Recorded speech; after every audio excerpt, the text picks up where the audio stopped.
Nashtapreshu Badreshu Nityam Bhagavata Sevya Bhagavati Tamashuki Bhaktir Bhavati Naistiki Nirmalkalpaturagaritam Phalam Shukamakaramita Visamitam Pipata Bhagavati Tamashuki Mariam Mahora Horisikububi Bhagam Krishna Sadam Bhagavate Dhamagane Karonashta Drishamasho Paranako Dinodidam Kamapiya Sudrabhidhamipuri Samapya Nambirambiduksaram Pragyahidahur Mahodaditamanam Sanklesha Nirvana Musanti Nanyata Hey Krishna Karuna Sindhu Dinubandhu Jagatpate Gopesha Gopika Kanta Radhakanta Namostute Jayatam Surato Pango Mama Manir Matergati Matsavasha Param Bojo Radha Namodanam Mohanam Seeman Rasa Rasaram Bhimam Sivada Karsan Vaneshanopuyo Gopinata Sri Siddha Divyad Brindaranya Kalpadrumada Srimad Radnagata Shima Shanishto Shri Sri Radha Shira Govinda Prasila Behave Savyamana Shmanami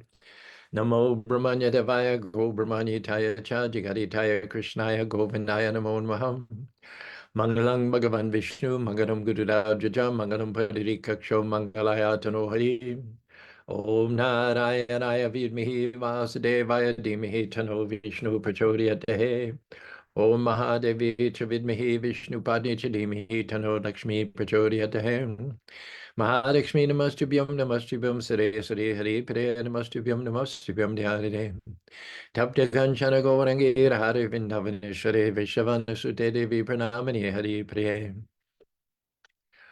Om Magana Dimbanandasya Ganangana Sarakya Chaksurun Meditam Yana Tashmai Sri Gurave Namaha Sri Chaitanya Manobhishtam Stapitam Yena Bhutale Swayam Rupa Karamyam Dadachi Swaparantikam Vandeham Sri Guru Siyataparkamaram Sri Gurun Vaishnavam Shabam Sri Rupam Sagadaram Sahagana Raganatavitam Stam Sadevam Sadvaitam Savadutam Padidana Sahitam Krishna Chaitanya Devam Sri Radha Krishna Paran Sahagana Lalita Shri Vishikan Vitam Shah Namo Vishnu Padaya Krishna Pastaya Bhutade Srimati Bhakti Vedanta Swami Tinamane Namaste Sarasati Devi Gauravani Pacharini Nirvishesa Sunibari Paskadade Sarah Shri Krishna Chaitanya Prabhu Nityananda Shri Advaita Gadadhar Shiva Sari Gaur Bhaktavindam Hare Krishna Krishna Krishna Hare Hare Hare Ram Ram Ram Hare Hare. Good morning, it's Motivational Monday, and we're on the 8th canto of the Srimad Bhagavatam, the pastimes of Gajendra. This is episode number 139. That means we've been at this for the better part of a year, I believe. A bit of an announcement. Dr. Brent, who's been attending the Spanish Fork programs pretty regularly for over a year, even going so far as to give some of the Sunday feast talks, both here in Salt Lake City. He's led 2 expeditions of Utah Valley University students to Govardhan Echo Village in India. He's the head of the Studies Abroad department there at Utah Valley University. Just took initiation yesterday from a great soul, good friend of mine, Vaisheshika. Vaisheshika has his center in Mountain View, which is in Silicon Valley, San Jose. Brett, whose new name, ta-da, you ready for this? His new name, I got a text from him last night. His initiation took place simultaneously with our Sunday feast. It was broadcast on Zoom. I wasn't able to be there because of the conflict between our Sunday feast having happened simultaneously. But his initiated name is Vallabha Chandradas. Vallabha Chandradas. So I assume that he's still over there in Silicon Valley, getting to know his new God brothers and God sisters. So he's not, one of the rare occasions he's not with us on these morning broadcasts. Just winding up our discussion from last week, we talked about how one cannot attain Krishna. One just doesn't have the facilities to attain Krishna. It's like an ant trying to get to the moon or a flea trying to understand the internet. We just don't have the capabilities. We're Anu, Krishna's we're small, microscopic, and Krishna is inestimably large, vast, beyond any power of our ability to comprehend him. However, when a devotee develops certain qualities, and the only way that one can develop these qualities is to associate with other devotees. When one associates with other devotees, then one associates with the qualities of mercy, kindness, as well as tolerance. The Lord, his heart longs for those souls of us who are apart from him in this material world, unnecessarily suffering, birth, death, disease, and old age. He calls us through the agency of his devotees, Lord Jesus Christ, Lord Srila Prabhupada, Lord Chaitanya Mahaprabhu. No, this is a very stubborn sort of a spot here. He calls us through their agencies back to join him in the eternal spiritual world. This is his mercy, Shakti. He doesn't write us off. He doesn't disown us. He doesn't wash his hands of us. Even our parents in the material world, even parents will sometimes disown, disinherit, cut off their children. And the reverse is also true. I heard about a girl who went to court and got her, I don't know how you do this exactly, but she got herself declared no longer the daughter of certain parents. I'm not sure how that works, but almost anything is possible in this day and age. Krishna never does that. He created us and he takes responsibility for leaving the path back to home, back to God, always open. He never closes the gate. Here in Utah, there are a lot of beautiful drives. There's the Alpine Loop Drive, there's the Mount Nebo Loop Drive, 2-lane roads that wind up over ridges and mountains with all kinds of panoramic vistas. You can stop, hike into the trails, you can stop, get out of the car, see ridges and mountains and valleys. But during winter, pretty much from the 1st of October, generally speaking, or the first snowfall, there are bars that swing across these roads, and they're closed from essentially October until April when they're reopened because they become impassable. The snow is too high and the driving is hazardous. Krishna never slams the door. He never lowers the drawbridge. He never closed the gate. No matter how wayward we are, no matter how many abominable action we make, no matter how many bad decisions that we make, Krishna always keeps the door open. That's known as Krishna's mercy quality. And although we conditioned living beings do feel like we reach certain thresholds that we just can't stand that person anymore. We don't want to think about them. We don't want to talk to them. We don't want to invite them in. We don't want to have anything more to do with them. That there are no such limits in Krishna. Krishna's ability to absorb our indifference, our offenses, is unlimited because he doesn't get insulted. There's no way you can detract from him, just like there's no way you can enhance him by praising. He's always self-satisfied, completely full and in and of himself, no matter what we do. His mood is not dependent upon our moods. Let's put it that way. So when you associate with devotees, you're associating with God's mercy quality, the very, very best attribute of the Supreme Personality of God, the fact that he always leaves the door open. Having created you, there's no point at which he ever has second thoughts. There's no point at which he ever regrets what he's done. And in that regard, I've often said that God sees you not just how you are with all of your shortcomings and all of your flaws. God doesn't see you as you are. He sees you as you can become. He sees all that you're capable of doing.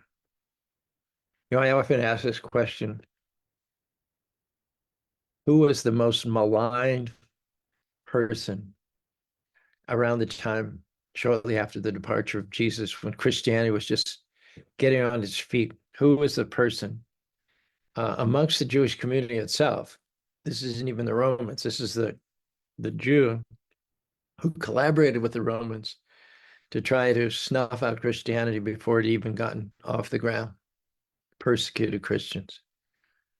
If you ask the early Christians in the generation or so after Christ left, who would be amongst the Jews a turncoat, a traitor, someone irredeemable, someone who they should cut off, cast out, throw out, exile forever? What name do you imagine would come up? Well, if you've heard me talk about this before, you know the name that would come up would be Saul. Saul was a very well-to-do Jew. He was Orthodox. He didn't believe in the revolutionary tenets of love and compassion and forgiveness that Jesus was delivering. He thought it was polluting, soiling the pure tenets, the rules and regulations of traditional Orthodox Judaism. And so he wanted, in the interest of preserving what had been handed down to them, he wanted to exterminate the Christians. And so he collaborated with the Romans. He gave names. He gave names. He gave addresses. And many of them went to prison. Many of those whose names Saul turned over were apprehended, sent to the lions in Rome, et cetera, et cetera, et cetera. So if you would have asked Jews at that time who was the representative of the devil, the name Saul would have very likely come up. And yet, Saul himself was not irredeemable. God did not cut off Saul, just the opposite. He thought, if he can turn, if he can change and become my bona fide representative, it will be so astounding. It will show my power in such a great way that thousands and thousands of people will be converted to Christianity. So on the road to Damascus, the Lord struck him with temporary blindness. And then he told him to go to Simon, I think it was, a devotee named Simon. And Simon was a sort of a doctor. And it said, Simon will restore your sight. And when they told Simon, when Simon heard in a dream from God that Saul was coming to his house and that he should provide remedies for Saul's blindness, Simon said, Saul, like I'd jump at the chance. I'd welcome the opportunity to do this for anybody else, but are you sure that you want me to do this for Saul? Wouldn't you rather just let him languish in blindness as a due punishment for all that he's done to our community? Wouldn't that be more just? But see, what's being on display here is not God's sense of justice, but it's his sense of mercy. And that mercy can extend to anybody, even Saul, even Jagai and Madai, the worst murderers and drunkards and louts that lived in Bengal contemporary of Lord Chaitanya Mahaprabhu. They were not only changed, but they were pinpointed. They were targeted by Lord Nityananda, who is in fact the mercy expansion of the Lord for conversion. And true enough, when these famous ruffians got converted to Chaitanya Vaishnavism, and thousands of people took a closer look at it, and they themselves stepped closer. The mercy quality is what captures the Lord, the devotees who are saturated with mercy for others, full of kindness. Now, I just recently put together some verses on Prahlad Maharaj, and Prahlad Maharaj very prominently displays this quality of mercy as well in his prayers. And so I'd like to just share a little bit of that with you, extracting from quite a long kind of song here about the prayers of Prahlad, 800 words, my longest creation to date. We lift out these verses. Prahlad's speaking in the Shringadev, he says, "Oh Lord, I was lost." First, he talks about how it was only through the agency, the intervention of a devotee, that he was able to see the light and come out of his bad habits. Lord, I was lost, caught in desire's chase, stumbling blind in a snake-filled place, following the crowd, heading for doom, till Narada came, lit up the room. He showed me the way out of the dark, lifted me up, fanned the spiritual spark. Serving my guru now is my only goal. His wisdom's a light, guiding my soul. I'm not scared of this material world. I'm prepared now. Wherever I roam, my steps lead me back home. Your name dances on my tongue, expands the ocean of bliss. enhances the devotion of my soul. And here's where the mercy kicks in. But my heart aches for the lost and misled, chasing false dreams, their souls unfed, building empires, families they hold tight, unaware of the true, the eternal light. I feel their pain, their struggles I see, trapped in illusion, they yearn to be free. My plea for them, it burns so deep, awaken their hearts from my sleep. There's two things that happen there. One is he's acknowledging that he would not have come out of his dark, dangerous, snake-filled place had he not met a devotee. It's due to the mercy of God extended to him in the form of Narada Muni that he comes out. And then having had the associate of Narada Muni, the first quality that manifests itself in this newly reborn personality is one wants to partner with Narada Muni in order to save as many fallen souls as possible. So Prahlad feels compassion, and he goes on in this way. Lord Nrsinga, I see the sages blazing from their ascetic engagement, seeking their own salvation. They close their eyes, they turn their backs on the materially attached. But me, I can't leave the lost behind, the fools and rascals. They're on my mind. Without Krishna's love, their hearts are cold. True happiness they won't behold. So I won't seek liberation alone. I'll bring them back to your lotus throne because I know the truth deep in my soul. Without your shelter, their lives won't be whole. Mercy and kindness, and then finally tolerance in order to spread the message of love of God in human society, especially in Kali Yuga. Tolerance is a requisite quality. Haridas Thakur was whipped 12 marketplaces because he refused to give up the preaching, refused to give up the mission to save the fallen conditioned souls. He wouldn't turn his back on Krishna's innermost, most fond desire to retrieve fallen souls back to home, back to Godhead. When Krishna sees someone who's attached to the succession, just as Bhakti Brent became yesterday, and gleaning from the previous devotees the sense of mercy, the sense of angst that Krishna feels for the lost and suffering souls. When one then translates that mercy into acts of kindness, such as going out in Sankirtan, singing the names of Lord, distributing books, distributing prasadam, organizing festivals, building temples, inviting the public into the temples. This is kindness. And then tolerance, because eventually, inevitably, some people won't appreciate it. In Google reviews, we have, I think, 900 5-star reviews, maybe 100 4-star reviews. And there are a smattering of 1-star reviews, people that just resent. They just resent. And many of these people who wrote 1-star reviews, you can tell from the shallowness and the contrived nature of their so-called review that they've never even been here before. They just don't like the idea of people exerting themselves to spread the name, fame, glories, and architecture of the Lord far and wide. So those 1-star reviews are always there. You can't avoid them because this is a place where souls come who are envious of the Lord and envious of his devotees. So in the interest of representing the Lord's mercy quality, showing kindness to the living beings, not just by living in a monastery, not just by pursuing our own salvation on our own, but by feeling the pain of the souls who don't know Krishna, and by having a public outreach, the result of which inevitably is blowback, criticism, and even persecution in some way, shape, or form.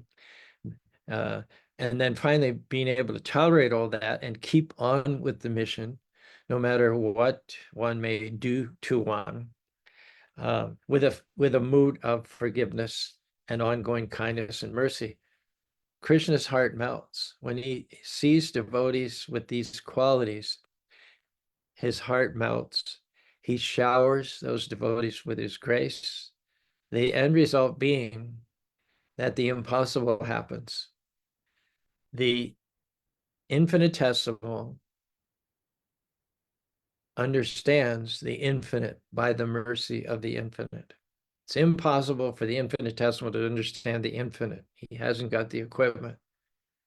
But what happens when the infinite is captured by the mind and the intelligence of the infinitesimal, the infinite does the impossible, which is to reveal himself, at least as far as the infinitesimal is able to understand him, to that living entity. And this is the secret of the message of Gajendra. We're now in the 139th episode of Gajendra Lila. And the reoccurring theme is this. Even a devotee falls from the path, Krishna in the heart keeps track. At the right time, will take up the slack.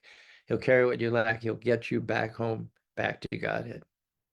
He'll get you back home, back to God. You can forget Krishna, but Krishna will never forget you. When there's someone with these qualities of mercy, kindness, and tolerance, Krishna forcibly takes over that devotee. Krishna can't resist. Just like fish in the ocean, there's plenty of food in the ocean. So when the fisherman throws in his bait, his hook with the bait, it's not like the fish needs that particular bait. There's plenty of other fish, other food to choose from. But there's something about that bait that even though there's adequate nutrition for the fish in the ocean, fish doesn't need that bait. There is something about way the expert man created that bait, tied that bait, something about the feathers or the way it spins or the colors of it, that even though the fish doesn't need to eat that bait, he cannot resist it. He cannot control himself. He has to go for that bait, even though that bait may be the cause of its being eaten. So there are certain qualities that Krishna, even though he's the supreme personality of God, he's the ultimate ascetic himself.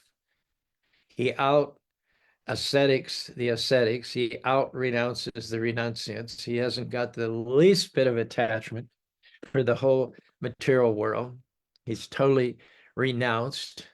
When he exhibited his pastimes as Narayan, he created millions and millions of beautiful women to inhabit the heavenly planets and please the demigods.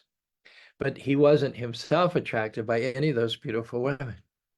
The example that probably gives is a confectioner is not attracted by sweets. A sweet maker makes sweets all day long. And eventually, the very thought of eating those sweets, they're so accessible, they're so readily available, there's so much in stock and trade that it never even crosses his mind to eat those sweets. Those are for the consumption of the public, not for his own consumption. He hasn't got the least bit of attraction, no matter how beautiful those sweets are, how nicely they're decorated, how nicely they're packaged. He hasn't got a shred of attachment for those sweets. So similarly, even though from his incarnation of Narayan, the Lord was producing hundreds, if not thousands, of beautiful, beautiful heavenly damsels for the pleasure of the demigods, he himself was not in the least bit attractive. Krishna is that attached. But when he sees mercy, kindness, and tolerance in the heart of a devotee, and when he sees that devotee has received that from another devotee, such as Narada Muni, that's a bait, that's a lure that he cannot resist. So he comes there. Even if the devotee is not perfect, even if the devotee has flaws, shortcomings, we tend to think of an ideal character full of mercy, compassion, tolerance, not ever angered, heart melting like butter for the well-being of all living beings. And devotees are like that, but there's no mold, there's no template or stereotype. We have devotees like Bhima who flies off the handle all the time. Bhima will get angry at the drop of a hat at real or perceived or imagined offenses. Bhima's ready to fight. He carries a chip around on his shoulder. Draupadi also, when she was insulted in the gambling match with the Kurus, she could have forgiven and forgave.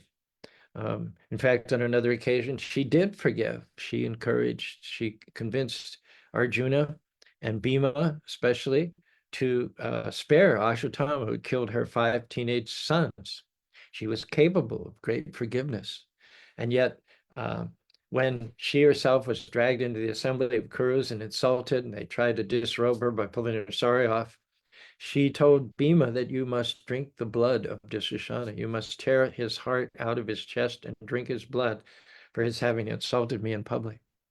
Well, that doesn't jive with what we think of as a saintly, pure character. But the point is, perfection, as defined in bhakti, is attachment to Krishna. In all of that, Bhima never lost his attachment to Krishna. Draupadi never lost her attachment to Krishna, no matter how angry they got or how tested they were at or how their faith was stretched this way and that way and the other way. The constant was they were always attached to Krishna. They didn't always conform to what we would think of as saintly actions, but they were always steadfast in their attachment to Krishna. Similarly, Vasudeva, when he was in prison by Kamsa with his wife Devaki, Kamsa had come in at the birth of their first 6 sons, and right before their eyes, took their feet and dashed them against the nearest pillar. This was ghastly. This is ghastly. And many times we talk about not being affected by our circumstances, remaining cool and calm. You use the example that if a boat's in the storm, the boat can weather the storm. The boat can weather all the waves and rain and everything, as long as the water stays outside the boat. But the only way the boat will sink is the water comes inside the boat. So we often talk about devotees being in the middle of the storm, but maintaining their composure, keeping their faith in Krishna, feeling that Krishna's got them in the palm of their hand, so that they don't lose it inside. And as long as you don't lose it inside, your boat's not going to sink, so to speak. But imagine having your 6 sons born of your wife killed by having their brains bashed against a pillar right after their birth, not once or twice or 3, but 6 times. So Vasudeva was not placid in his mind. He was living out of concern for his wife. He had those images of his children being mutilated and killed in an atrocious way in his mind. I doubt that he could ever get those out of his mind completely. So he wasn't, fixed on Krishna. He was concerned. He was anxious about their situation and the outcome, what Kamsa would do. But he had mercy, he had kindness, and he had tolerance. Obviously, tolerance was strong in him because he was helpless to do anything about his situation.